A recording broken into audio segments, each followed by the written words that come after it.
2032 Brisbane Olympic seems to be stumbling right out of the blocks as Gold Coast Mayor Tom Tate accuses Lord Mayor Schrinner of freeloading off state and federal governments. So this comes as the IOC granted an unprecedented extension for Brisbane's event selection amid delays in preparation, while infrastructure plans remain up in the air. A crucial decision is now expected on Tuesday.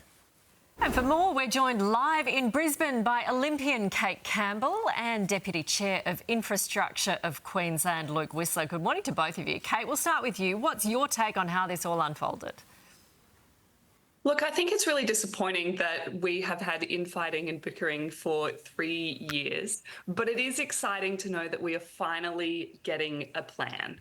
And I know that the full plan will be launched on Tuesday, but I think that this has to be it. We have to commit to the recommendations that the review board has handed down, because ultimately this is a huge opportunity for Brisbane and the region of Southeast Queensland and Australia as a whole. An Olympic Games is coming to our shores. We saw what a FIFA Women's World Cup could do for our nation when it united us and it galvanised us when the Matildas played.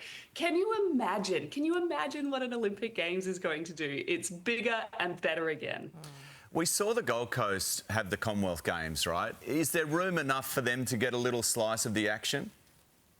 I think that we need to stop looking at these games as just Brisbane 2032 and as Southeast Queensland, because we are going to be spreading sports across Sunshine Coast, Gold Coast and Brisbane and even out to Toowoomba. And to me, I think that is a really good thing. We're sharing that Olympic spirit. We're sharing our athletes around. We're sharing the sport around. We're bringing in the regions and we're allowing more people to go and experience sport live and in person. So I think that a little bit of venue sharing is a good thing.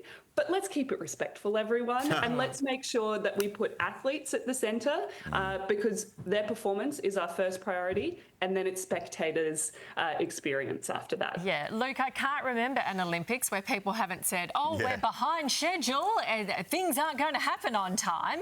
Is Brisbane going to happen on time? Because it's behind schedule, apparently.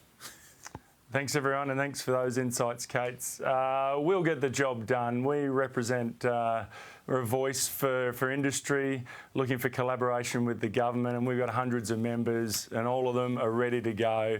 They're familiar with getting big projects from concept through to completion and operation. And, all we hear is give us a clear plan and everyone will step up and start to imagine themselves there on the day in 2032 when we open up in our host city. Luke, the budget is $7.1 billion at the moment. Is it going to remain within budget?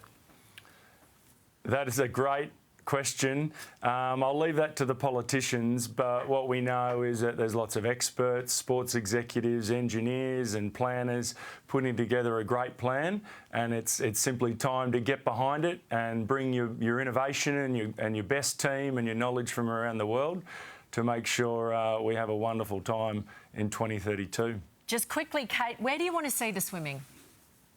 I would love, my absolute big sky dream moment would be for there to be a new aquatic centre built at Victoria Park along with that new stadium. Make that a real sporting hub. We know that swimming is one of our most popular sports in this country, and we need to ensure its legacy for now moving forward. Especially, we had a report coming out just a couple of days ago that over 50% of Australians can't in year 6 swim 50 metres in water, and that is very alarming. It'd be a great legacy, wouldn't it? We saw it in Sydney, we saw it in London. Thank you so much, Cate, Luke, appreciate your time.